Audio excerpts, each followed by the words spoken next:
Okay, getting started. Okay, so this is about the jobs to be done. And I think this is really one of the most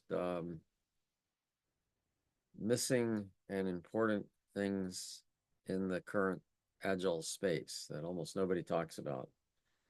And it's really, really very important.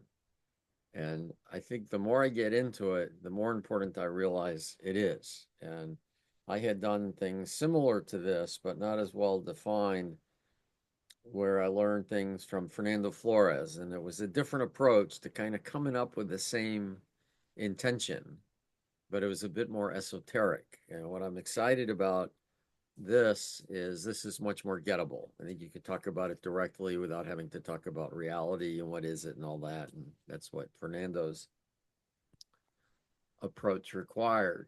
For those who don't know me, I know everybody here live does, but I've been in the Agile space now since before the Agile, in a sense. During the late 90s, there were a lot of us looking at XP and even Scrum.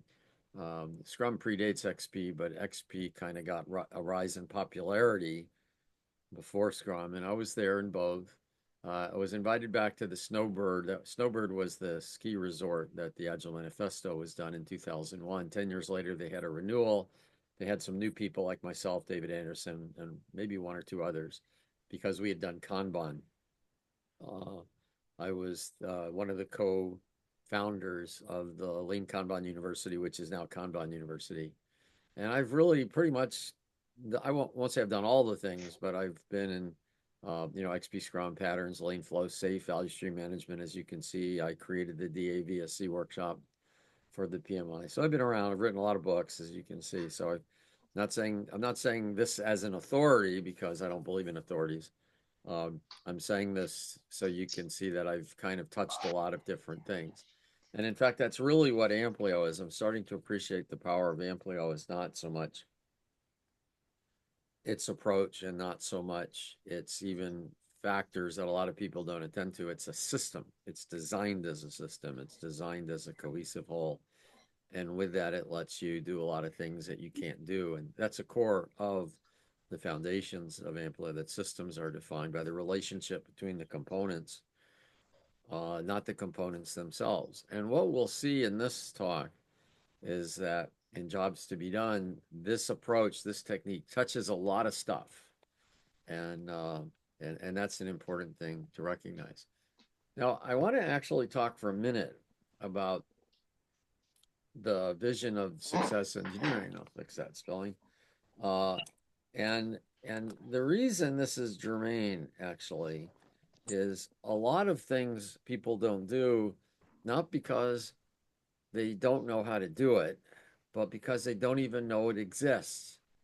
There's this, people talk about there's what you know, there's what you don't know, and there's what you don't know. That's like you're unaware of something. You have problems and you're unaware of anything out there. And my vision, and we're working on this, so I'm not saying this is what we have, but one of the things I've been seeing with Amplio GPT and from some discussions I've had with people, I may go to Claude AI, so I'm not committed to the particular engine. But you can build your own databases of knowledge. That's what we're doing in the university and what we're doing with right Ja, jag now lyssnar väl på det här ChatGPT. seminariet jag när jag åker hem då. Somebody's not muted. There we go. Sen imorgon så ska jag ju på den där jävla after work-grejen. Okay, if you want to talk, raise your hand. I'll take you off mute. But the thing is that there's a lot of information out there that people are not even aware of, and in that, even if they don't know how to do it, sometimes just being aware of it gives you, oh, I should go look at that. Oh, I can know this. So it's that's an important thing. And Job Suite on touches so many different things, and we'll get into that. So my vision is actually, and it's more than my vision because a lot of the people in the university have this too, is instead of needing to go to workshops, what if we had real-time learning? I'm not saying workshops are a bad thing. When you get a bunch of people working together on like how to do product management, that's great. If you get a lot of people together learning how to do their own process, that's great. If you get a collaborative engagement where you're figuring out how to improve an organization, that's great. But an individual going to workshops for 2 or 3 days where they forget most of what they've got and then they don't have a support system when they're back in their workplace, that's not great. That's a waste of money. Um, and I think what would be better is if we get the information when needed and have real-time coaching. Um, and this is what we're trying to create. And the reason we can do this with Amplio is because of the way it's designed as an approach and a basis of a lot of what's known. A lot of people believe it's not possible because we're in a complex environment. True. You have to do things different. True. But there are ways to distill the knowledge and look at it in a contextual manner. And you'll see this context runs in jobs to be done as well. So, and that's what I'll also have access. So before we get into the talk itself, well, this is the talk. Before we get into jobs to be done, I want to reflect on what some of the biggest problems in the industry are. I'm going to mention a couple, and then I want you to throw in a couple others as well. To me, one of the biggest things I see is that we don't really know what customers want. In fact, this is so bad, many people think it's impossible to know what customers want. And I've bought into this myself. It's really bizarre. They've said a lot that if you repeat a lie often enough, it's believed. Well, there's an addendum to that. If you repeat a lie often enough, it's believed even by those who know better. Guilty, guilty. I remember conversations when actually I think it was Lean Software Development came out by Mary Poppendale. And it was like, what do customers know what they want? And the joke was, well, after you show them what they don't want. And I bought into that because it just seemed so true. It was all around me. But I remembered at some point back in the 80s when I used what this is not jobs to be done, but it was parallel, different way of implementing what we'll learn. I knew what customers want before I built it. Why? Because I talked to them and I looked at a variety of things, not wants and needs, but something else. And like I say, what I was doing was kind of a bit esoteric and actually seriously raise the question of what is reality and how do you create reality. And I find that sometimes talking about that offends people. So I've never quite gotten into it, but it's something I've known how to do.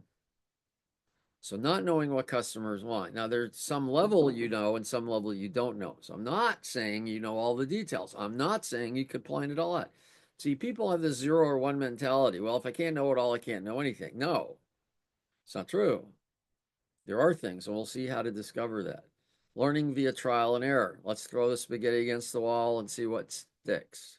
This is not right. I think we have a lack, I should say, less amount of true innovation that we could have. So, what other things you've seen? What are some of the other big issues that relate? Well, they should relate around the customer, or who we're building it for. What are some ideas you have that are problems? Yeah, Casey. I think just allegiance to frameworks and the way things are done around here as a limiter, Yeah, and not being able to think beyond that. yeah. Okay, now it's a good point, and it actually is very germane. So just dichotomous thinking in general, though, I think is what I'm getting at. Yeah, no, I agree completely. And actually, I want to underscore what you just said. It's perfect. I swear I did not slip him $20 with Venmo prior to this, but that is such a good statement. I hadn't even thought about it before, which is because how do frameworks, this is the question, how are frameworks changing what you're looking at? They change it a lot. And that's a problem. And we'll see what should you be looking at would be a better thing. Yeah, Susan.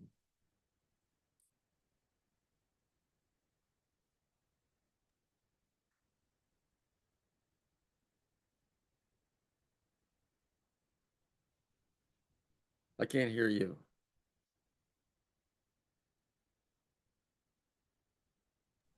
Neither can we. We cannot hear Susan. Okay.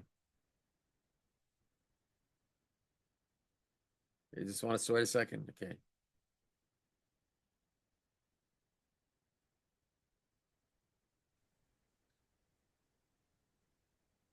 Okay, still can't hear you. Maybe put it in the chat or just speak up sometime and because you're not muted. because I like your insights. Are there anybody else on this? No. Okay. So let's look at this. I want to first look a little bit about why our current methods don't work. You know, we focus on wants and needs. Okay. The problem is this.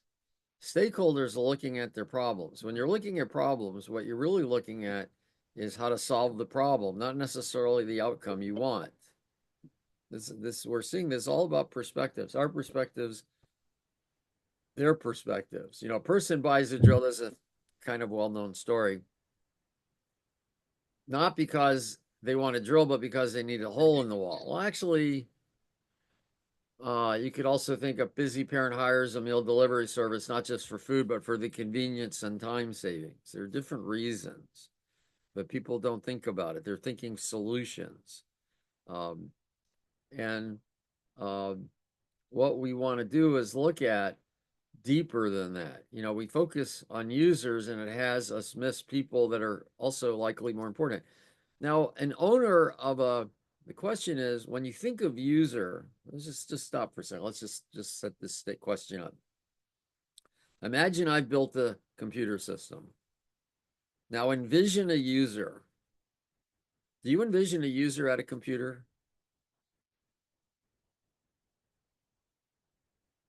Are those the only users of a system? But notice how when we talk about user, we immediately think of somebody literally using the computer. If you're a stakeholder of a company, like a shareholder of a company, you may never use the computer, but are you interested in what happens with the software? So it's funny, we tend to not look at perspective very much. In fact, most of Agile has ignored the idea of context. Scrum is an immutable framework that's supposed to work in complex situations. Well, complex situations, really, if you're doing knowledge work, is everywhere. It's not contextual. SAFe is for big organizations, but at what size? And how do you tailor it? Context has been left out. Context, attending to context is another word for perspective, in a sense. What perspective do you have? What context are you paying attention to? And yet we miss a lot of this stuff. Okay. What is the purpose of your product? See, in the drill story, the purpose wasn't to get holes either. Well, it was the purpose of the drill. Why do you want holes? What are you trying to do with the wall? So you can keep going back until you get what's the job to be done, in a sense, by having a picture hanging on a wall. Why? What is it doing? See, the job isn't to get the picture on the wall. The question is, what is the picture on the wall? What is the job of the picture on the wall doing? Let me say this again, trying to get a different perspective. I'm drilling holes. Oh, I don't really want holes. I mean, getting a drill. I don't really want a drill. I want holes. Well, what's the job of the hole? Oh, so I can hang a picture. But what's the job of the picture? Is it to get pictures up? No, you don't have pictures on your wall just for pictures. I got a lot of pictures around my office. Got a lot of pictures in the house. But I also have other things, other reasons to put stuff up on the wall. It could be decoration, could be to hide a hole. I mean, a bigger hole. One I didn't want seen. One that had an embarrassing story behind it. I didn't want anybody to ask. So we want a different perspective. And there are two books on jobs to be done. They got published at the same time, literally the same month, October 2016. I do suspect Anthony Ulwick started it because he had a deeper research. I don't, he claims to have gotten the idea. Christensen hasn't discussed it as far as I can tell. But Ulwick had done a lot of work on jobs to be done, and then he published this book. And Clayton takes a slightly different approach. They're not exactly compatible, but they're in the same theme. Okay. So you could say it's like snowboarding and skiing. You know, they're different, but you're going downhill on snow type thing. So we need a different perspective. We want to shift to the stakeholders. By the way, Susan, do raise your hand when I know you're ready. And you could even try sometime and just say, hey, I'm ready. Shift to the stakeholders. Our perspective shift to the stakeholders. People don't want a better mousetrap. They want a better way of working. They're not looking for gadgets. There are some people looking for gadgets, but it's not a big market. Yeah, I still can't hear you. Okay. So what do I mean by jobs to be done? Jobs to be done is actually very what I call intention revealing. It actually says what it is. Okay, or it sounds like what it is. And it's a framework for understanding what someone is trying to accomplish in a given context.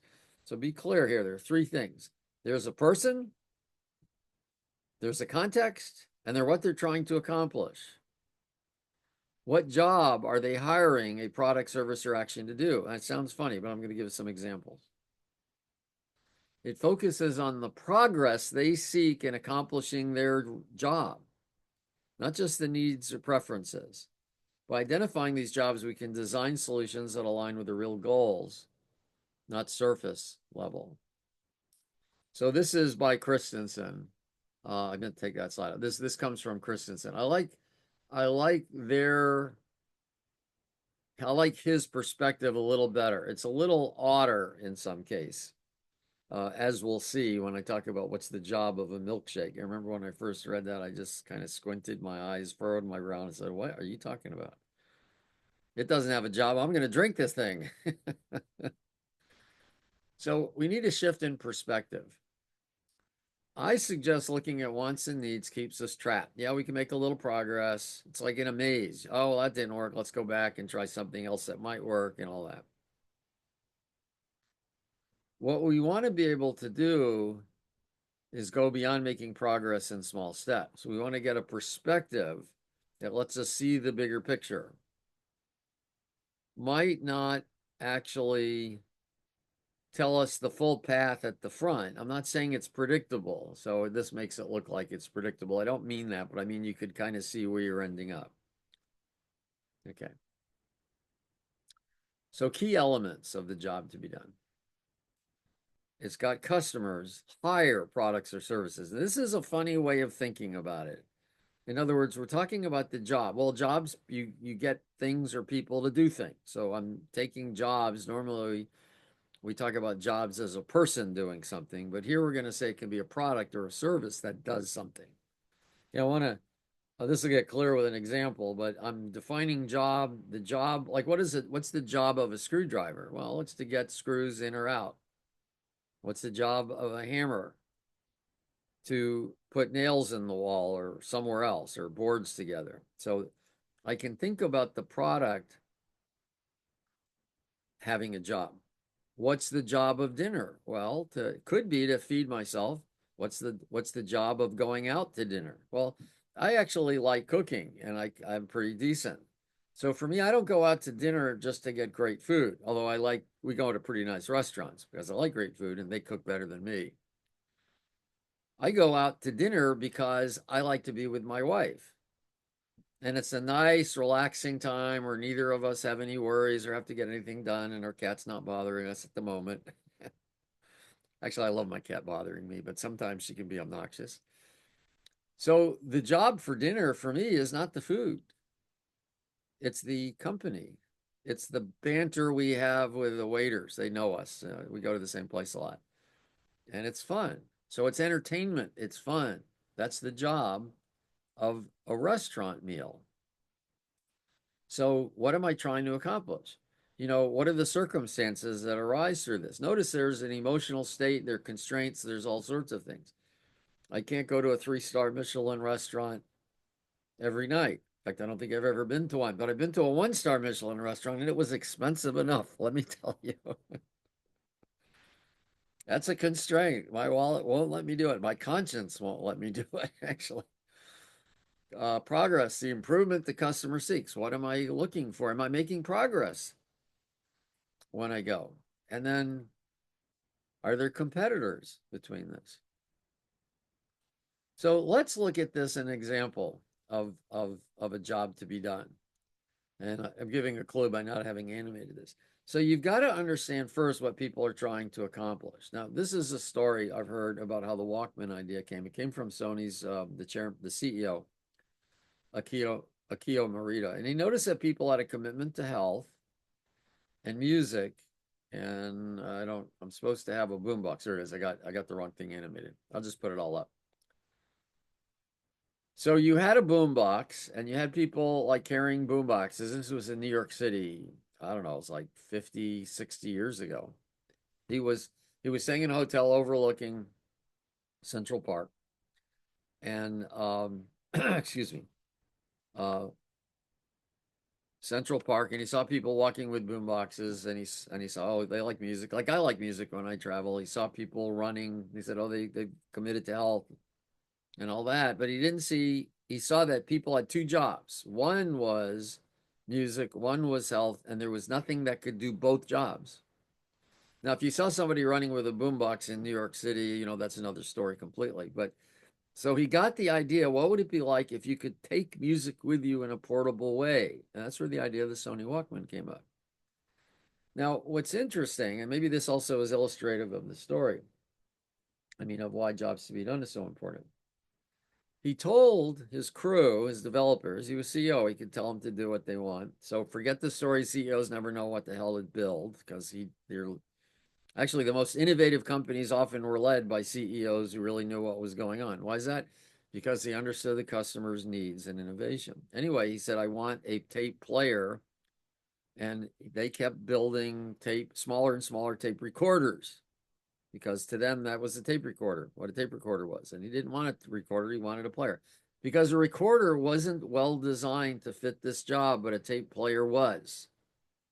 A tape player was better designed because it was less expensive and smaller. So if the job to be done is to have a player while you're running, a tape player is better than a tape recorder. Do you get that? That's kind of weird, because normally you look at features.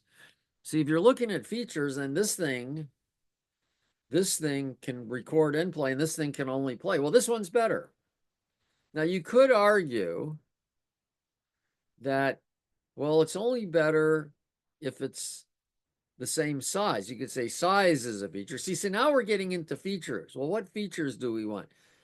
But the primary thing to look at is what's the job to be done, not what features can you tack on it. And in any event, adding a player, adding a something that's not used adds complexity, adds cost, adds weight. This is part of, just a second, Casey. This right here illustrates where our focus needs to be, is what is the job to be done. And this illustrates why we have so many features that aren't used. This is an interesting tie-in, which I'm not going to go into today, but in Amplio, we have this thing we call the quickest valuable release, which is what's going out.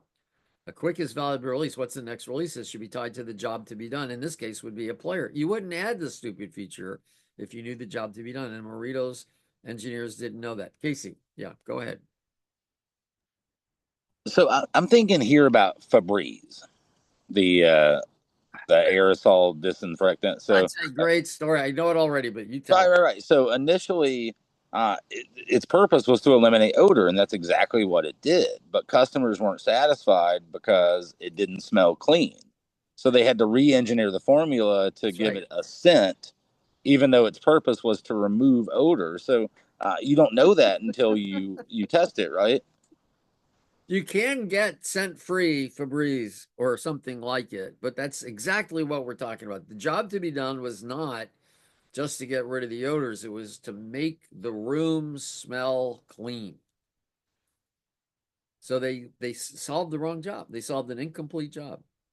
And they had to discover that with market testing. People weren't buying it. They didn't like it because it just made the room not have any odors. We don't want that. I just clean the room. It needs to smell clean. That's a perfect example, Casey. That's so great. Yeah. So, and sometimes you add something because there's an emotional attachment to it. Sometimes you add something and there's no need and it's a waste of money and time. Well, in that case, smell is so tied to nostalgia. It's the most nostalgic sense that we have. It is. It is. It is. Yeah. So that's great. That's really good. Okay. So this was the one that really shifted it for me. This comes from Christensen, the milkshake story. I love this. So he was talking about how they were trying to figure out how to sell more milkshakes for a company. And he said, well, what's the job to be done of a milkshake? I'm reading this and I'm saying, what are you talking about? Milkshakes don't do jobs. They sit there and get consumed. But then he explained that they did some interviews of people who were buying milkshakes in the morning. And milkshakes actually are tasty to me 24/7, um, but they wondered why. So they did a lot of interviews. And the thing is, what was the purpose? He said they actually asked, what's the job to be done? But that's so weird. I'm wondering if they said, why are you buying the milkshake? What's the purpose? But they did say they actually said, what's the job? What jobs is a milkshake hired for? That sounds just bizarre to me, but it still sounds odd. It sounds less odd. So, so they asked people, and what they found was that the people who were buying milkshakes were people who had a long commute, were hungry, and they wanted something clean to eat. Clean, not the food clean, but not messy. You know, you buy a breakfast burrito, it's I don't know. There's something breakfast burritos know how, even if you wear a napkin, they know how to get around the napkin. Messy food just knows that. I don't know. It's one of the quirks of reality. So they wanted something clean, something that would take a long time to eat. See, thinner straws are good or bad. Well, if you're a commuter and you need entertainment for a long time, thin straws are great because it takes a long time to eat the milkshake with a thin straw. I mean, some people literally said that. So the job to be done was basically to have a clean way to eat breakfast. Didn't care so much if it was healthy, keep me entertained, and enable me to drive because I can just pick up the thing and I could put the milkshake in my cup holder, whereas a breakfast beardo is kind of messy. Now there's another one. What about, is that all a milkshake's good for? No. See, in the evening or afternoon, I might go to the fast food place to take my kid to get a milkshake because I'm a good parent and I want to do something nice with my child. So the job to be done of a milkshake is contextual, and also both in terms of what you're using it for and who's using it and why. So a commuter is doing one thing and a parent is doing something else. And apologies for the sexual tagging here, but I didn't notice it till just now. I'm going to flip those labels. This picture was generated by ChatGPT, so it still has a sexual bias here. I'll fix that. But in the story, actually talks about the same people who were the morning commuter. I should actually have the same person because this is actually another mistake now that I'm looking at it. The same person shifting their context will have a different job to be done, whereas this makes it look like it's a different person because they talk about the morning commuter said, I want the milkshake for breakfast and entertainment and being clean, but the same person said in the afternoon I might want to come and take a milkshake for my son. Okay, so it's not necessarily a shift. It's not that different people will have different jobs to be done. That may be true, but that in different situations, the same person will have a job to be done. Okay. Who are you talking about? Where are you talking? That's important. Okay. Any questions or comments? Okay. This is very important. So what's the product's purpose? What's the product's purpose is really important.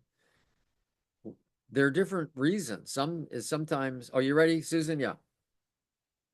You're still, Go ahead. Go ahead. Another, hear me now? yeah, yeah. Okay. Another situation that I know of, what's the use of a weak adhesive? Ah, The post-it have, note was the first person, it was somebody at 3M who was using them at a church yeah, choir or something, because the big sin among musicians is to leave a permanent mark on the music.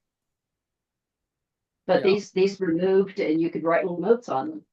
You know, it's funny when you said that. I got a job for weak adhesive. It's got to be really weak. You put little stickies up on the wall where your cat hangs out, and then it entertains her as they fall down at random times. That's a great example. They did. That's where sometimes you get accidental discoveries because you do something and you realize, well, it doesn't do the job I built it for, but it does this other job. Okay, cool. Tony, did you have something to add? No, I was just sticking Post-its on my face. Oh, great. So there, I think there's a different way to use jobs to be done depending upon what you're doing. In other words, if you're enabling a capability that's not there now, are you creating a new capability? You know, what will it enable that isn't possible now? So sometimes we're creative. We know you got to do something that doesn't exist now. Okay, why is that useful? Well, this is where it gets important. You should ask, why is that useful and who is it useful to and who thinks it's useful? Is there anybody out there who thinks it's a good job to be done? I remember early in my, well, it wasn't that early, I hate to say it. I'd been developing code in business for a while, but I think I started building more. Here's what actually happened. This is an interesting insight. For the first maybe 10 years, not 10 years, about 5, 7 years of product development that I did, I was usually building something somewhat specialized for a company or an industry, you know, but it was like just a handful. And there's usually one company. And with that, I always pretty much built what they needed because I would look at them and I'd only build things they were asking for. But after a while, I remember getting into some packages, like I mentioned, the salon business, where I was at for years, and I ended up having hundreds of customers and things like that. And then I would come up with ideas. So I was building something, and I never asked myself truly the question, who is it useful to? I thought it was useful to them, but I was really in love with the idea. And those failed about half the time. I mean, they did, sometimes they were good ideas. But I never asked what was the job to be done. I asked, is this a cool functionality? Asking if something's a cool functionality is not a good idea. I did learn my lesson a long time ago, but it took me a little while to learn that. What about making something easier, better, or cheaper? Well, how will being easier to use the product affect its place in the market? You know, will it expand the marketplace? Will it change where it is in the market? What about making it less expensive? What'll that do? I'm going to ask those two questions again. That's why they're repeated here. This is a kind of a duplicate. So in all of these, making it less expensive, or didn't mean making it better. So, sorry, I got this slide messed up. Copy and paste back. So it's like, how will being easier to use? How will being better use? How will being cheaper affect it in the marketplace? That's the question to ask. What is the job to be done? What enables the stakeholder? Remember, we talked about jobs to be done move us forward, progress. So what enables the stakeholder to progress in what they're trying to do? You should ask this question. Okay. Do you have clarity on their goals? What is the purpose? What is the job? See, we're stating their goals in terms of the job to be done because it's more concrete. It's easier to envision. Okay. Here's the question. This is something developers should be doing. Actually, everybody should do this. Can you see things as possible that they don't see? So here's another interesting question. So we've got the jobs to be done idea. We've got their different things it can do. But my question is, who can best identify improvements? Who can best identify the jobs to be done? This is a question people don't ask too much rather. And Casey, like you talked about frameworks, every framework has an answer for who should do this. And I'm a consultant for a long time, so I know what the answer is. It depends. Right. And I think there's also something to be said about the way that the stakeholders perceive the job to be done based on the role space being occupied by the person conveying the information, right? That's right. So I'm thinking French and Raven power bases, reward, coercive, expert, referent, legitimate, those based on the role, right? You're going to operate differently with a judge than you would with a salesman or whatever. That's right. So this is very important because they have their biases. So sometimes they won't know what they're trying to do because what are they trying to do? They're trying to overcome their problems. They're not looking at the job to be done. They're not seeing what's out there. So this is actually an issue. The question is, what enables a stakeholder to progress in what they're trying to do? Do you have clarity on their goals? Can you see things? The question is, do stakeholders, this is what you'd like to be asking, do stakeholders see what they could do to solve their problem better? And the answer is not often. They'll give you their wants and their needs, but see, now I'm not being dismissive of a lot of the stakeholders. One of the things I really got, I started building products for people, I think it was 82, 83. I've been doing a lot of software since 70, 71. But in 83 is when I got my first kind of consulting job. And what I would do is I would go in and figure out what they needed. Sometimes they had a computer system, sometimes they didn't have a computer system. I worked on all sorts of things. I went from mainframes down to PCs.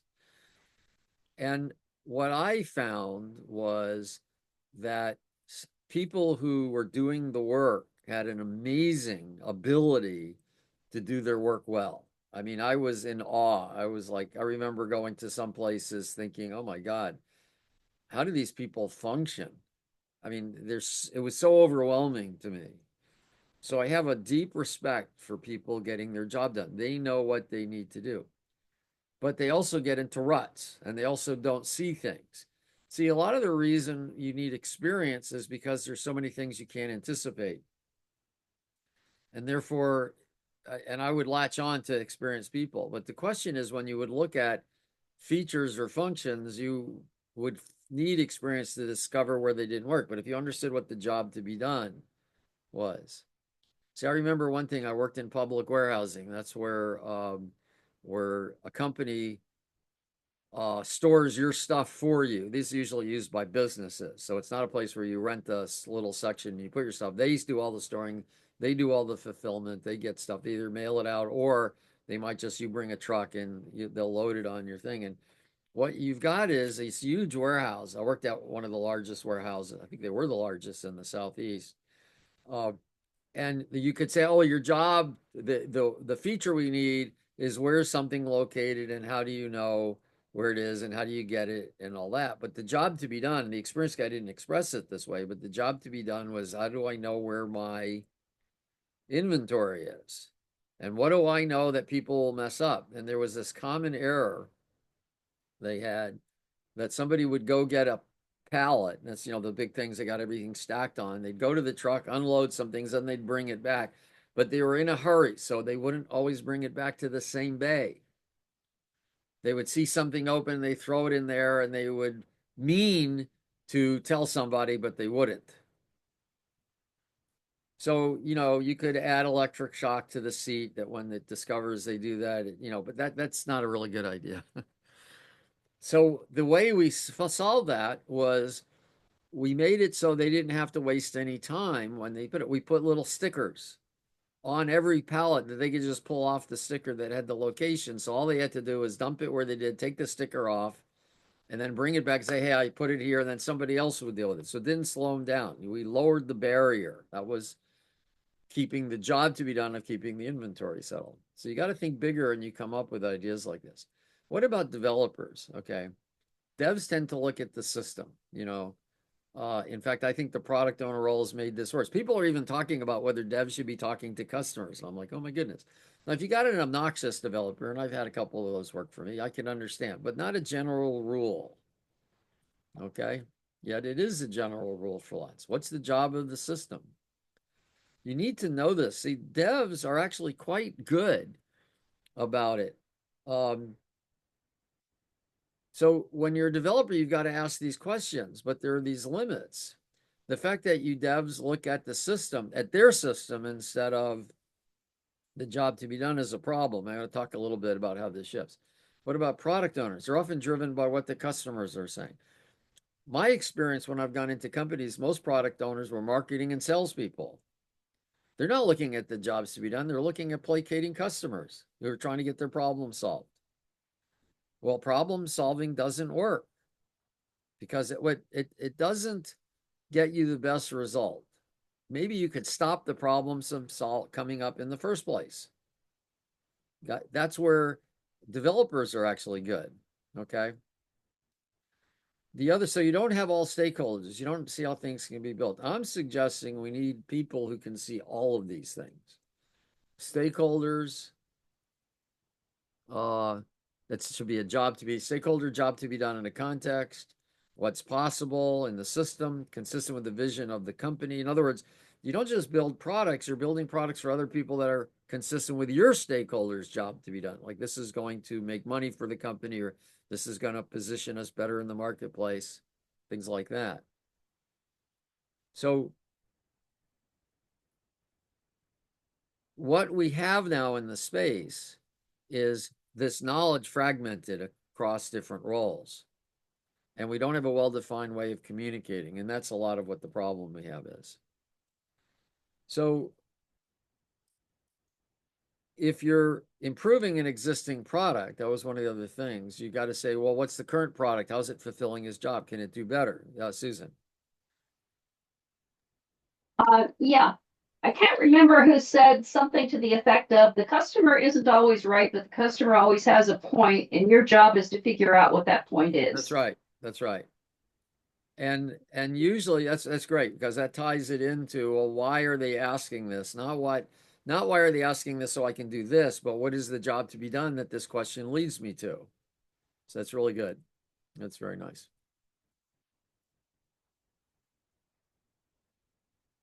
Oh, I think I had these duplicated because I've already. Susan isn't always right, but she does have a point. That's right. That's right. So here's something I want you to consider. Consider the difference between saying, as a user, I want this new function so I can have on whatever the benefits are. Where's the focus there?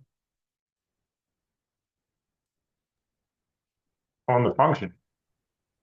Well, it's as a user, so it at least gets you to the user, which shouldn't be a user, but is a stakeholder because users limit already. And then it's, yeah, I want this function. So we're looking at a solution. Is this not a statement of a solution, which is always a statement of how to overcome a problem?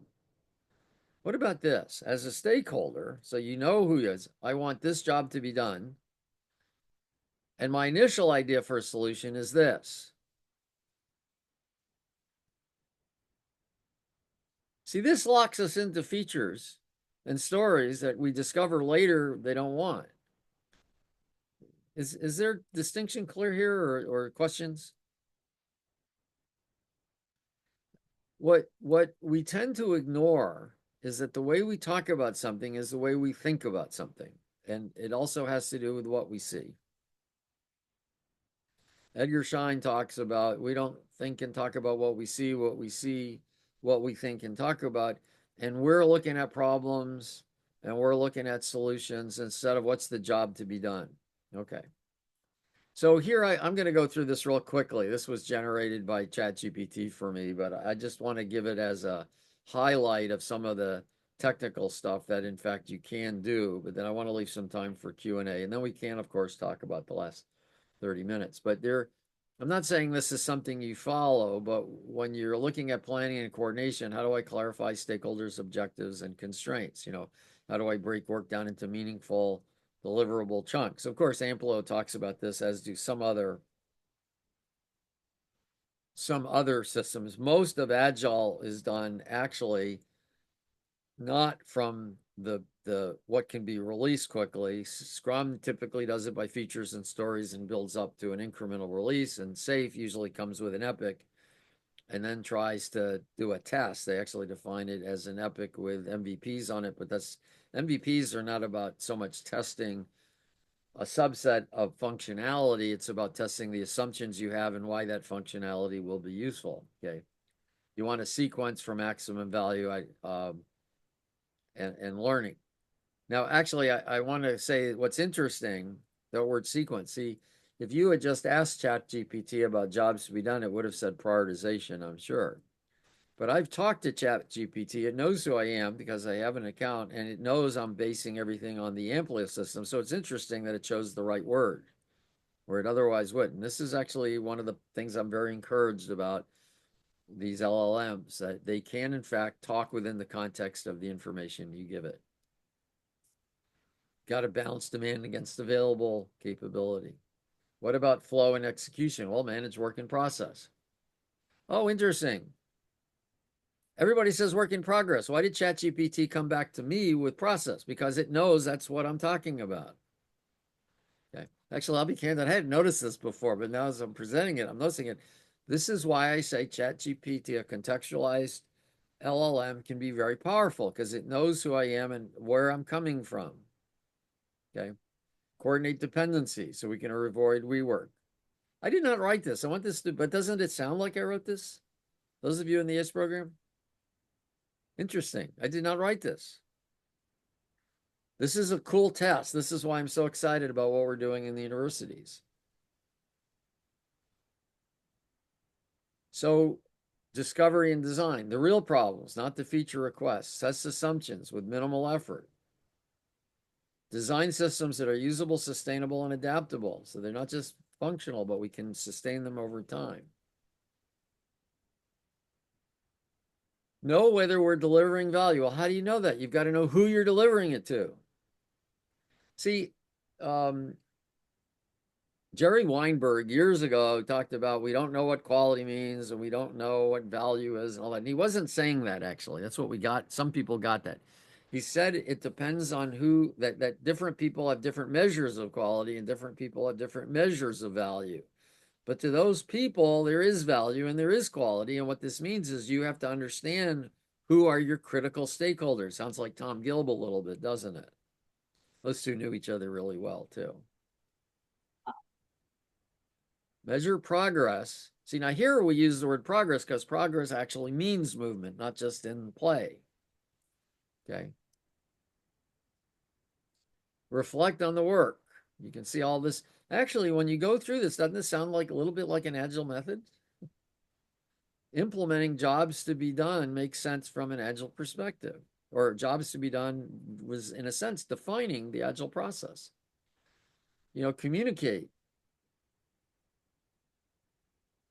Ensure alignment across the functions. Now this is interesting. Now this is my own. I'm out of the ChatGPT excerpt. This is one of the reasons this is so critical. This is an unpleasant fact. Amazingly, I don't think I've been vilified for this statement, but I really think it's true. Developers are so bad at designing systems in a way users like that a new role was created to help them called the UX developer. I didn't need new UX help. I made things simple. Why? How? Because I looked at what the customers wanted and I realized there was more than one user. On a DOS system, go back in the day, in the 80s, and definitely by the 90s, when Windows was just coming out, before it was out, I was selling the hair salon product, and a lot of these people had never used computers before. And some of the people who used computers, whether they'd used them before or not, were kind of like the front desk people. They had a bit more administrative skills, and some of them were stylists, artists. And they had never used a computer. They didn't want to use a computer. And they would never understand a computer. Now, what I discovered pretty quickly was that these different types of people and different roles they play wanted to use the computer in a different way. Does that make sense? Completely different users, completely different mindsets, completely different backgrounds, completely different motivations. Obviously, there is one way to have them all work. No. And instead of trying to train them in the one way I thought would be a compromise, I literally had the system operate without any modality because that kills people. You know, modality is like when the computer's in some mode and you don't quite understand it. My wife's always coming to me with her iPad. And what is it doing this for? And it's in some mode. She doesn't know. And I know this computer's done that. And I can usually figure out what mode it's in because it doesn't tell you because there's one thing all developers know is that their application is the most important one and the users are looking at it. They don't need to worry about if they're looking at something else. Applications don't pay much attention to how to play nice with other applications. This is confusing. You all are probably so familiar with this, it's not even a problem. But to somebody who's not familiar. It's gotten a lot worse with AI because she's getting all these prompts. You want me to do this? How about this? What about this? Go away, please. Just confuses my wife. I can't tell you how many times I get interrupted with that one. So we have these UX because devs typically can't figure out how to do decent UI. Developers understand the system and need to be involved in the UI design. But the role, this is now causes this problem. Since they can't do it all, you now have a new role instead of fixing maybe what they're looking at. Now, this is one of the big shifts I think is going to happen in the industry. This is my prediction, but I'm like Mark Twain. Prediction is difficult, especially when it's about the future. Is that those devs who can relate to the customer and who could come from their perspective will find that AI enhances their attractiveness and skills because the coding part, which AI can do, will be enhanced by their ability to look at the customer. Now, I'm not saying this is going to happen immediately. My immediate prediction is a lot of people are going to lose their jobs who shouldn't lose their jobs because AI is a perceptive. What AI can do is a perception, not a reality right now, same way offshoring was. Okay. We need to shift the developer's focus to the stakeholders' goals. You know, we need to achieve the job to be done guide, the product. So when I look at the developer in the middle between a computer system and a customer, where are they looking? Okay.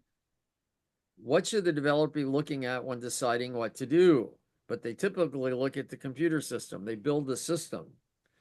If you talk about the jobs to be done, I'm hopeful that the developer will ask itself, how can my computer system implement the job to be done? But I'm looking at the job to be done first. This is really, really, really, really, really important. Okay. What impact does this have on the customer? So here's my summary. Why jobs to be done? Okay. Provides a way to truly innovate instead of relying on luck. And I mentioned this book. This is one of the two books I mentioned before. When he talks about competing against luck, he doesn't mean competing against other people who are relying on luck. He means competing against yourself relying on luck. Are you better off trying to be lucky, or are you better off actually seeing what's there? Okay. What's the biggest impact of a jobs to be done? I think it's shifting developer perspective to the stakeholders. That's really huge. Avoids waste of failing fast. We have so accepted failure in the agile space as people promote it now. Just stop for a second. Let's just think about this. Why would you promote failing fast? Well, because you got to fail, so you might as well do it fast. Why don't we promote learning fast? Why don't we promote challenging our assumptions quickly? Why don't we promote discovering things? But no, we have so normalized. We're worse than normalizing failure in the agile space. We're promoting agile failure. And we wonder why CEOs and CIOs, CTOs, COOs, whatever, are thinking, well, maybe these agilists don't know what the hell they're doing. We're promoting the wrong thing. And then we make them wrong. Oh, you got to understand why you got to fail fast. No. You step back sometime on LinkedIn and don't get engaged in the conversation. Just look at the conversation. Just look at where people are coming from. And they're all talking about what we can't do, why we can't do it, and what the failure is. Not all, but a lot of people have that conversation. And I'm trying to break out of it. We're trying to break out of it. Okay, helps create true innovation. So I say this because the fail fast and the true innovation is a lot of people talk. I'm a big fan of Eric Ries, and I love the startup way. But he does talk about the necessity of failure, and he talks about because you're going to have mistakes. So he says you got to make failure be okay, but it's still not the goal. And MVPs aren't about failing quickly. MVPs are about uncovering assumptions about your product. And every story I read by him about the startup way, they had clarity on what they were trying to build. They didn't have clarity on how it'd be affected in the market or how they would support it. So there were a lot of assumptions that they were trying to do. Okay. So these are just some questions that I want to reflect. I got 3 questions here and I want you to give me some others. Okay.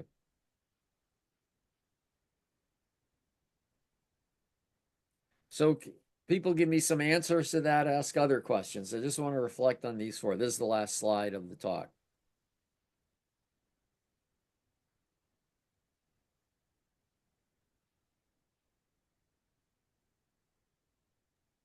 I think if there's some way to account, Al, for your initial reaction to a product versus your long-term satisfaction, because I Ooh, think a lot of times we see things that are shiny, but they're plastic and break all to hell and don't last very long, you know?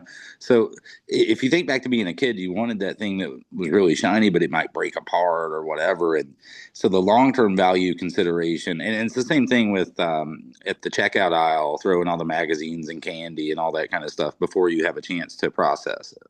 well, that is such a great observation, Casey, because think about it.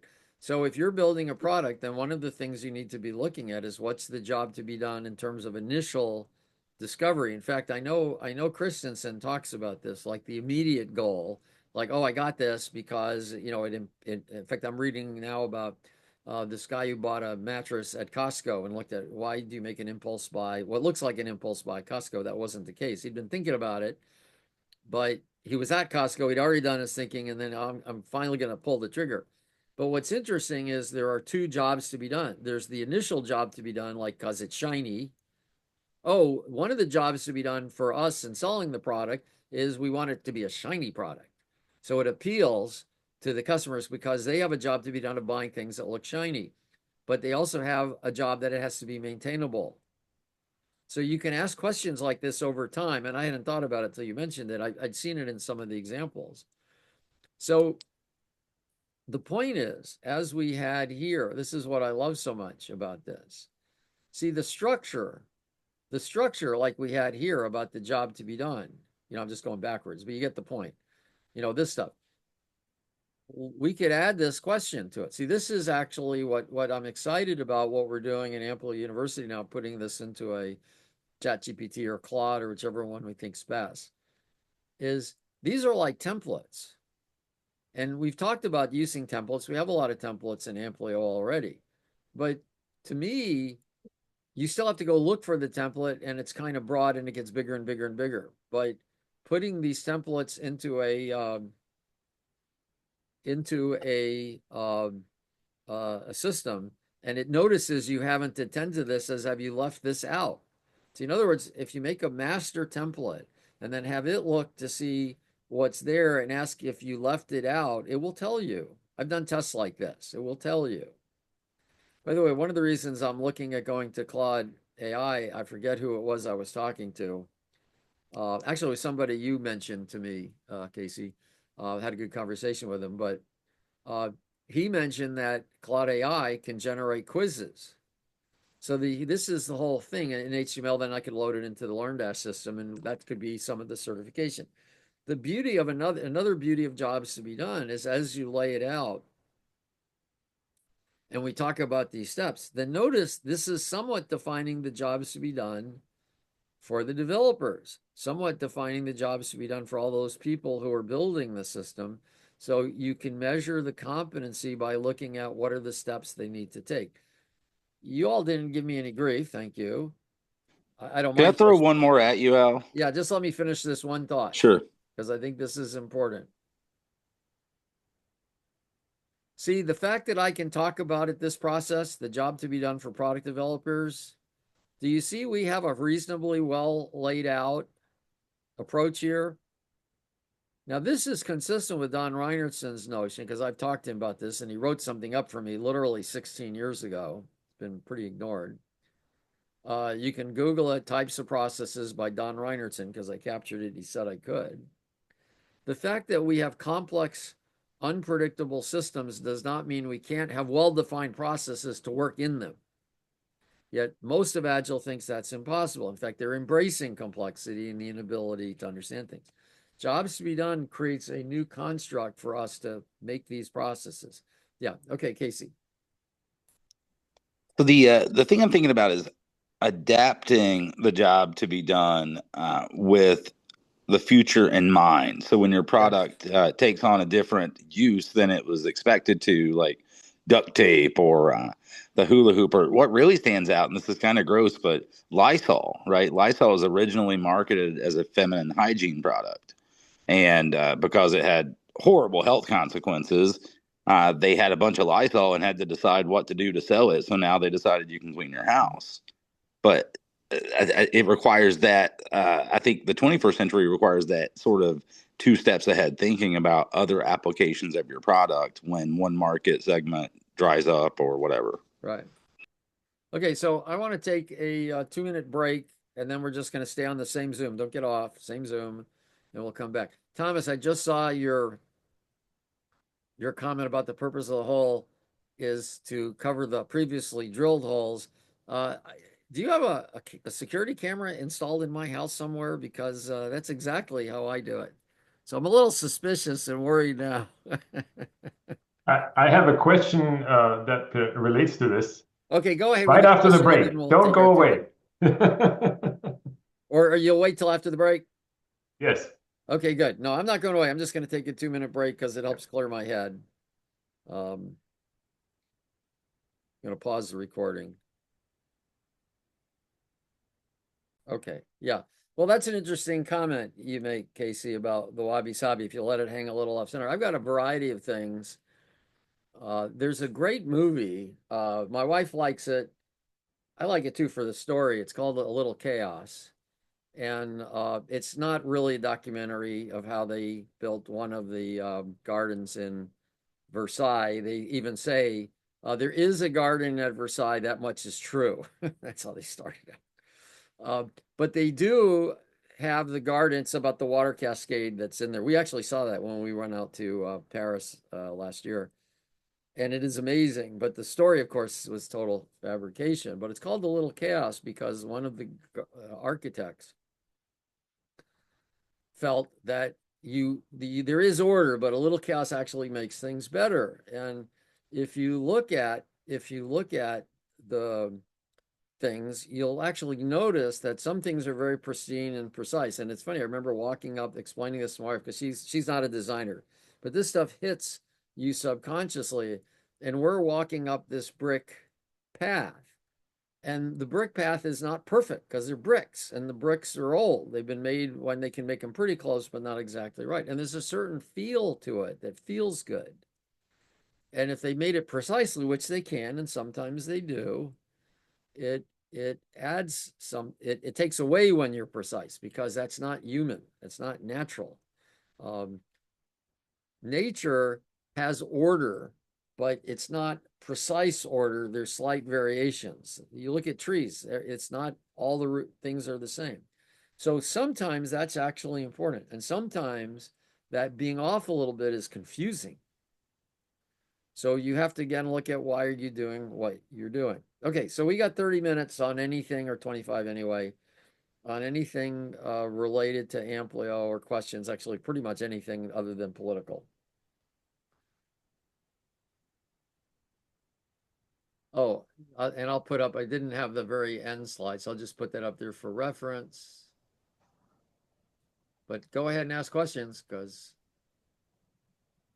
this is, by the way, I think everybody here knows this, but I've decided to switch to a subscription model because I want to get more reach. Yeah, Tony.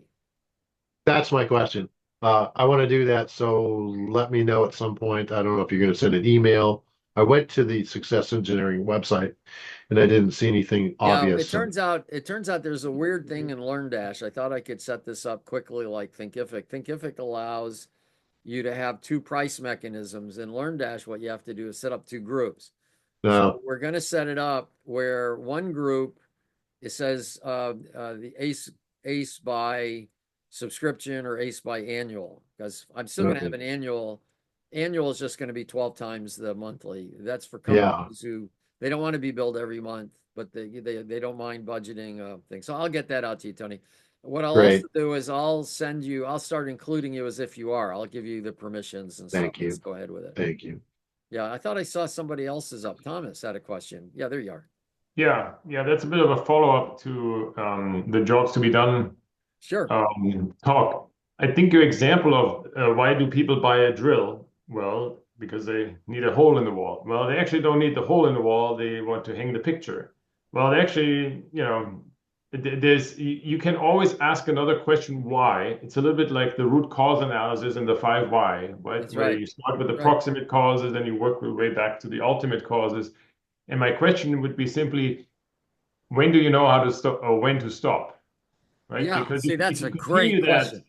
then you get into areas like what's real and what's the ultimate purpose of life and the universe and everything. And of course, Tom Gilb had a T-shirt that showed the answer in the intersection of all the Venn diagram, life, universe, everything, and the answer in the center was 42. Of course, yes. But No, that's such a great question, Thomas, because let me pose another question back to you on this, because I'd actually thought about this once a little bit, but I didn't go all the way with it. So I'd like to do that now. And I'm not going to ask why I didn't go all the way with it. And I'm just kidding, that last one. So what you said is true. You can keep going back, and what you also said is true. You can just keep going. When do you know how to stop? Okay. So you can get a lot of ways with why do I do this? Why do I do this? Why do I do this? Why do I do this? But actually think about this. Let's look at the picture example. So why do I want a hole? Why do I want to hang a picture? Why do I want a hole? Why do I want to drill? Why do I want a hole? Why do I want to hang a picture? And why do I want to do this? You can keep going back. But let me ask you this. What if you said, what is the job to be done here on the wall?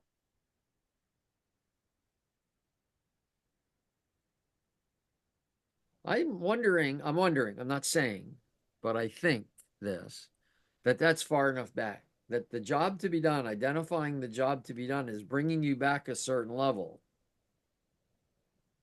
and that level is good enough, or at least it's moving you in the right direction. yeah, undeniably, there's sort of a common sense feel for when you have gone far enough back. But I think it would be difficult to define from a theoretical approach what that level is. Yeah, but so here I'm going to challenge you with this, and this is a challenge, like, let's talk about it, not like you're wrong. I don't mean that. So when you go why, I could see going all the way. Like, so let's say I do this. I go to um, why do I want to drill? I want a hole. I want a picture. Why do I want a picture? I want to make the wall look good. Why do I want to make the wall look good? Or how do I want to make the wall look good? Um, and I can go back and say, oh, because I had a bad experience in a hallway once that looked real ugly, and I don't want this ugly hallway to remind me of it. And I mean, you could just keep going back like that. Okay. But here's the question is, do I need to go back that far, or do I just need to see what I'm trying to accomplish? Yeah, Susan. Well, I think one of the useful questions might be, we did this cool project that worked really well for this customer. How can we build a product out of it? Because what I've seen happen is people have done products that work very well for specific customers that they were working with, and then they throw all the features together and they think they've got a product. And sometimes the features are not compatible. So two things just occur to me out of the two conversations you both are having. So Thomas, in a sense, and I do this myself, we say, well, here's the why and here's the job to be done, and we're contrasting the two as if one is right or one is better, and maybe neither are right and neither are better. Maybe they're different alternatives, and that when we get lost in the going back and going back, it's, well, how useful is it? But so let me take a different example. So I'm going to say three things here. One is how far back do you go with the 5 whys, the 6, 7, 8, whatever it is. To me, when it starts getting into the psychological domain is kind of when I stop, as opposed to what the action domain is. And I'll give an example.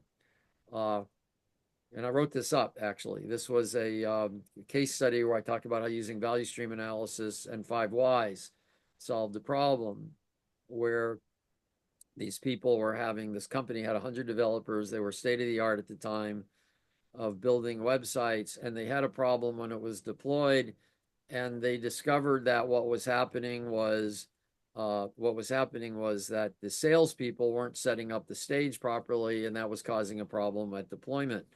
Now, we stopped at that point, because I saw what the action was. The action was the salespeople were not doing this. I actually understood why the salespeople weren't doing this, but I didn't psychologically need to go any further because I was concerned about the action and how to fix the action, not to get into the psychology and send the salespeople to analysis or change the, well, you ended up changing the sales commission. But so I would say maybe a question is you go back as far as once you shift from actions to psychology. And at that moment, you've gone far enough. Now, the other thing, though, is to notice maybe there are times 5 whys is a good adjunct to the jobs to be done. In my conversations with ChatGPT, one of the things it said that I do differently than most, it actually said that anybody, was the way I integrate systems thinking and inherent simplicity.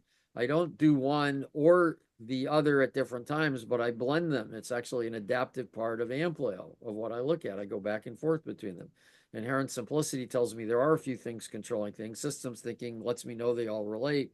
And I suspect this is probably how Goldratt used it, but he doesn't say this way, and I think therefore people haven't picked it up. And there was a third piece, which is I think what you had said, Susan, that if all we did is shift the perspective from this cool thing we have to what the job's to be done, instead of saying we have this cool thing, what can it do for a customer? We look at what does a customer need, not need, but what would make a difference for them? What are the jobs to be done that are unfulfilled? That would be a good step in the right direction. Anyway, why don't we go on? Tony? Yes. I think the customer can help in replying to Thomas's query. If you can find out what the maximum perceived value or satisfaction or happiness is that you have provided for the customer, that's your limit. That's how far back you go. Yeah. Well, the other thing you say, you know, so like what a good salesperson could do when they come in for a drill is what are you using the drill for? And well, why do you want the holes? And well, because I want to hang pictures. Well, why do you want to hang the pictures? Well, at some point you do get to, I think, a tangible answer is I want the place to look nice. Well, are there other alternatives you've thought of? In other words, what's the job you're trying to accomplish? Is it to get the place to look nice? Or is it to get the place to be nostalgic? Like in my office, I have some funny things. I have some things with my kids. I have a couple of plaques from 2 of my favorite football players, and the reason I have them there, they're inspiring to me. Russell Wilson, a Seahawk fan. What I liked is he had asked the question, "How about us? Why not us? Why can't we do this?" This was before they went to the Super Bowl. And the beast, Marshawn Lynch, because the guy's just amazing. And my wife loves him. So when I look up there, believe it or not, I look at Marshawn Lynch, I'm reminded of my wife because she loves him. She's, so I have things that are like that. I have inspiring things, from the gaping void. Like sometimes it's not about profit or convenience. Sometimes it's about becoming the person you were born to be. I have a quote from Steve Jobs, so it's inspiring. It's my kids. That's what I have up here. Now, no other place in our house looks like this. Why? My wife doesn't. This is not for her. This is for me. We have places where we have family pictures. There's one wall. There are about 30 pictures, all about family. Why? Because it's a family. We're a family. We're the mom blah and the dad blah. Stories about those new terms later, maybe. And then there are other places we have art. So why is it psychologically important for me to have motivation? Well, I could tell you, but that's not the point in terms of the design. Okay. Now, are we thinking, I know we talk a lot about outcomes with jobs to be done, but how do we integrate the experience component? Because you're selling the experience that goes with the product too, right? Well, it's funny you said that because somewhere I had maybe one little bit on it, but I didn't have it enough. And when you do the jobs to be done, let me check. And I may have eluded this, and that would have been a mistake, but I may have done it because you're speaking to it now. And I remember making a conscious decision because I was trying to keep it more focused, but that could have been a mistake. In the jobs to be done, see, the circumstances, there is the emotion at stake, the emotional state. So that is a consideration. So it's something to look at. and that could be expanded. So what is the emotional, what's the emotions? In fact, let's go back to this one. Here, I'll give you this. Milkshake.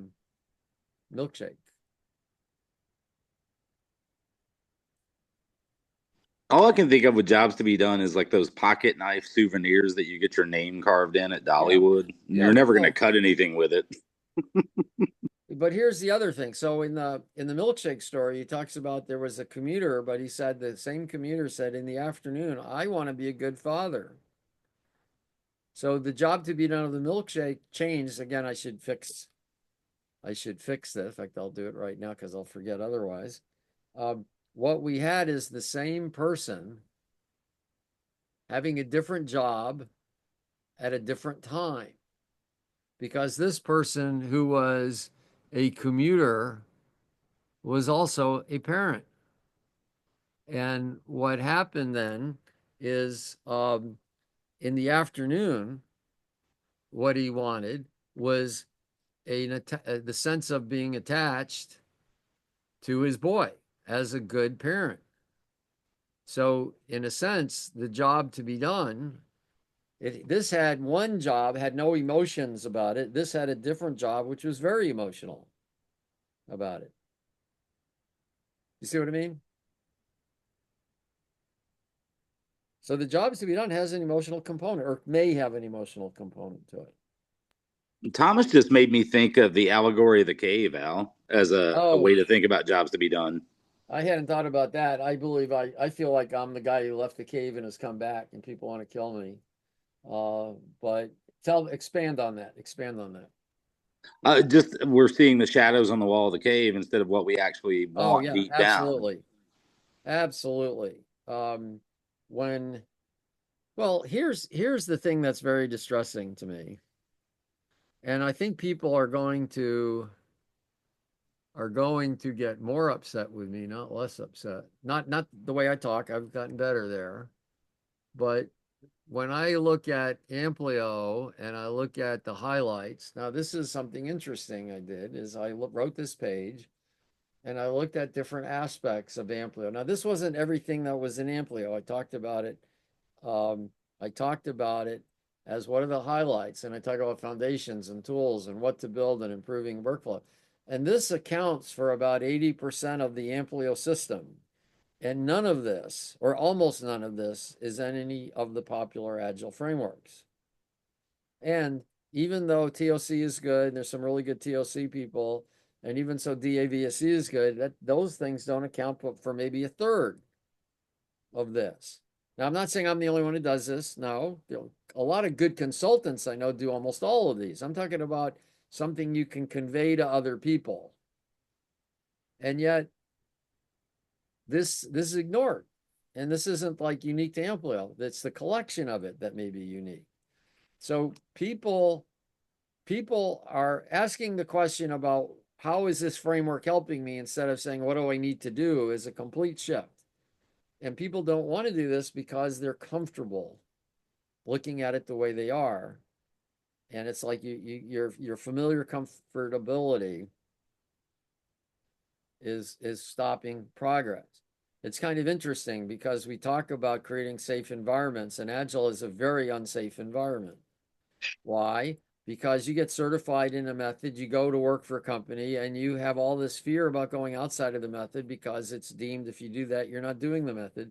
And I know I poke fun more at Scrum's stated immutability, but SAFe is no better. I stopped being an SPCT when I was told if I didn't do it the way SAFe did it by the book, I couldn't do it. I couldn't get my certification as a trainer. And I decided I wasn't going to hurt my customers so I could be certified.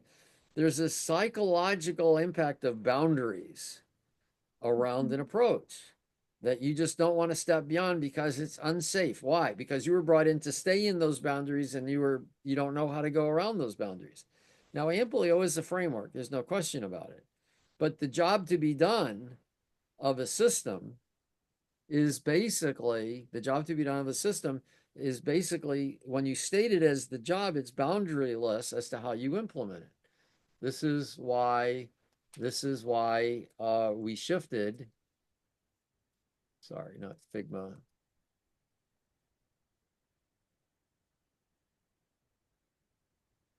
Why we shifted from talking about capabilities, which you eventually do need to have, to jobs to be done. This is the jobs to be done mapping that I've seen works. This is about 80% of the jobs for 80% of the companies I've seen over a 20-year period. What's cool, I think one of the other things we've talked about is we've talked about how you can add your own jobs to be done into the system. Like, how do you deal with hardware? How do you deal with FDA regulation? Things like that. It'll be even cooler when we can do this with an AI engine. But it's a complete shift. We're shifting from here's the system that tells you what to do versus here's the customer that what are their jobs to be done. That's a huge perspective shift. And what I'm hopeful is that by giving a support structure to it, it'll appear less nerve-wracking. But here's one of the things I expect is that most people won't make the shift. And that those who do, or those that think this way already, will be very successful. I gotta make one interesting because this is about the third time this has crossed my consciousness, but I haven't told anybody. Jerry Weinberg did a talk once. And he goes back when you programmed in the hardware. He goes back to the 704 or some machine like that. It was before my time. And I go back a long ways. I go back to, they didn't have PCs. I mean, there was actually debate about whether having teletypes so you can type in your own programs was worthwhile or just stick with the card decks and tapes and stuff like that, believe it or not. Right. No. But anyway, yeah. So what Jerry said was that when there are industry shifts, don't expect everybody to come along. He said about 80% will and 20% won't, usually by choice. So when things went from, cards to teletypes to screens to mini computers to PCs, some people went, most of them 80%, and some people didn't. I think the biggest shift that AI has is, although that's happened for like, I don't know, 50 years, I think this is the first time it's going to be flipped. 80% won't go along because they're not given the choice, because they're not embracing AI. And the 20% that do will find themselves in high need. Because AI, maybe they'll do it in 5 years. I don't want to say what can or can't be done. But I believe AI cannot have a real emotional attachment to people, although it can emulate it. And I'm not worried about how it looks to people. We already know people create an emotional attachment. I forget what the name of that psychological diagnosis software years ago was, and people would talk about it like a person. And that had no AI at all. It was simply wrote responses based on certain questions. So we will project our humanity on the computer. No question, that's already happening. I do that, and I know it's a machine. But that doesn't mean it can project or see what we're doing from an emotional state.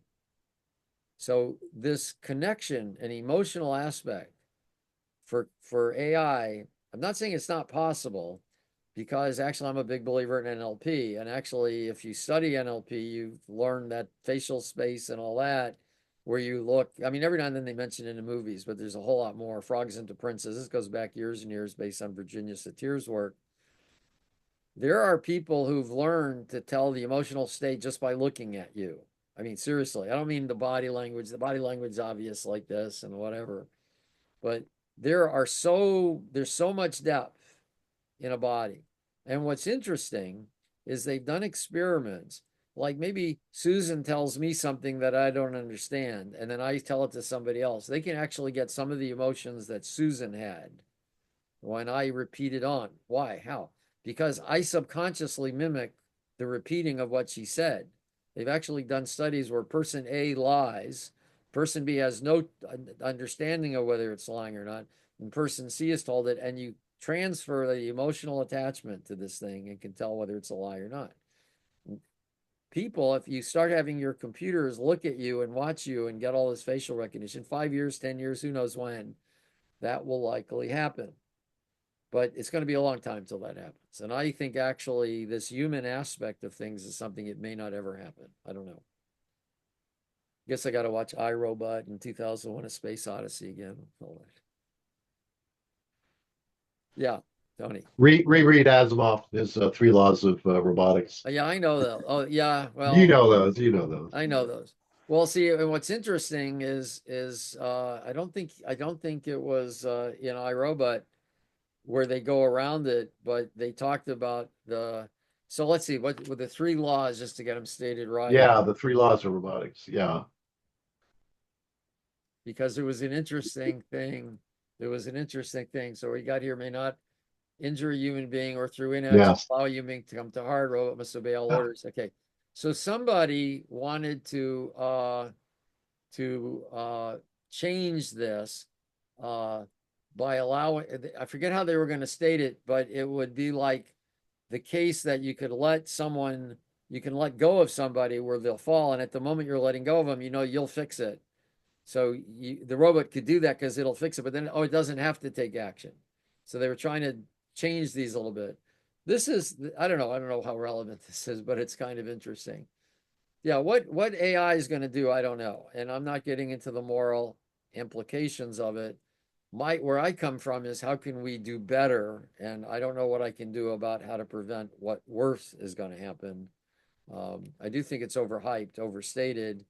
I think we're about to see the mistakes made by executives listening to the big consulting companies, because my experience is they've always led the biggest hypes that were and almost put or did put companies out of business. So we're going to definitely see that. I think that's not a prediction. That's simply seeing the wheel turn back. We're going to see a lot of companies do a lot of stupid things with AI and go out of business. And 5 years from now, AI will be better and people will know not to do that crap. So in the meantime, I'm trying to see how we can use AI in a positive way. And I think there's a lot of it. I do think this vision of having a on hand, somebody can tell you what you need to know at the time is possible. I think we've demonstrated it. I've been talking to ChatGPT enough where I know how to do it. There is still some legwork, but it's no longer on us to write it all up. We just need to get it in a form of a book, which I already have almost all of that done. And then it can change it to be the jobs to be done format, the playbooks and things like that. So I'm very encouraged by what's possible to accelerate. Okay, any other questions? Just administratively, Al, you said this is our last live session. What's it going to look No. like going forward? No, this is our last live ACOP session. Got it. Yeah, no. So here's the shift. So to simplify the administrative costs and to create more focus on quality things. See what Amplio University really needs from a materials point of view is two sets of things. We need live interaction, no question about it. So we have two sessions. Tuesday, I think I said 1, but I think I'm going to move it to 12 because I think that's more convenient. It's more and less convenient for different people out in Australia. But I'm going to go with 12 because that's where I had it first. And then I added the 2 o'clock and I thought I'd compromise. Well, I'm going to go back to what I had originally. So it'll be 12 on Tuesday. And then it'll go from 12 to 1:30 Pacific. And then on Thursdays, it'll go from like now, it'll go like now, but it'll be Thursday, 8 to 9:30. So this expands, that's 3 hours a week of live sessions with Q&A, and it'll all be about what I'm going to try to do is keep my presentation, if I have it, interactive as before, but to 40 minutes, and then we just have a lot of Q&A and discussion. Okay, so those are definitely in place. I'm not doing the live ACOP sessions because I think, given that there are not that many ACOP people in here who come live, I think more polished presentations would be more useful because I can generate higher quality presentations by having 2 sessions a week instead of 3 sessions a week. So that's the other thing we need is higher quality presentations. Now remember, the $49 is not only gets you into the live sessions, it gets you able to use the PowerPoints while you're paying the subscription, which is an amazing deal when you consider I'm giving license-free use of my materials for $49 a month. Forget the training, just that's worth a few $100s a month, but that's not the point of the pricing. To me, the point of the pricing is twofold. First of all, I want serious people in the place. And if you can't pay $49 a month, you're not really that serious. On the other hand, I'm going to be doing pro bono. If any not-for-profit organization that's doing something I consider to be good, so I am the final. Yeah, I mean, you can try to convince me. I know a lot of not-for-profit organizations I think are horrible. Well, I'm not going to give you pro bono. Simple as that. Happy to talk to you. You can convince me maybe. But there are a lot that are really good. You know, a lot of companies I give money to and stuff. So pro bono, I'll let them in for free. So what I'm doing by reducing the administrative costs, I can do more of that because it doesn't cost me anything to get people in. So we're going to have subscription at $49 or a year subscription for, I think it's $588 or something like that. And the thing that I've been finding that's been really hurting me and hurting the quality of the university is after a session. See, I like to go back and listen to it. There's some real gems in there that kind of get lost. And I want to get into the habit, and I'll start doing this next week. And then after a session, I'll listen to it. I'll change the slides. They'll be more presentable. The fact that they don't exactly match the presentation doesn't matter. Why? Because then you can use them better.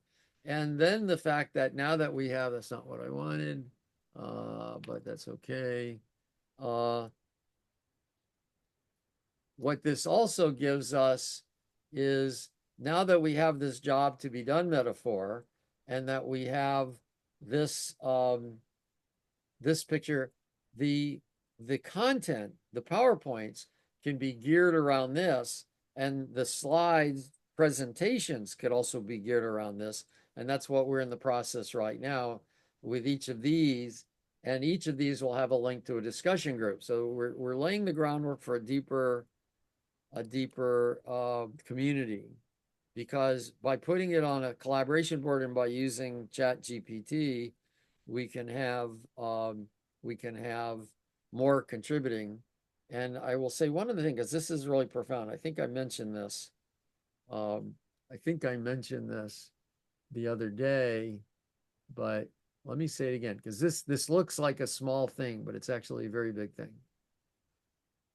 And this is why it's been interesting since I've done this. And I've been looking at how to do certification, not to just do certification, but to do something meaningful. Well, certification should be a measure of how well you understand what's going on. That understanding could be information or the ability to do it. That's not actually, by the way, how certification tests. When I went to the PMI, I was shocked at how they did certification. And they're very proud of how they do it. They profess they were experts, and we've been doing this for years, and we know. They didn't want to listen to me. I was from a small company.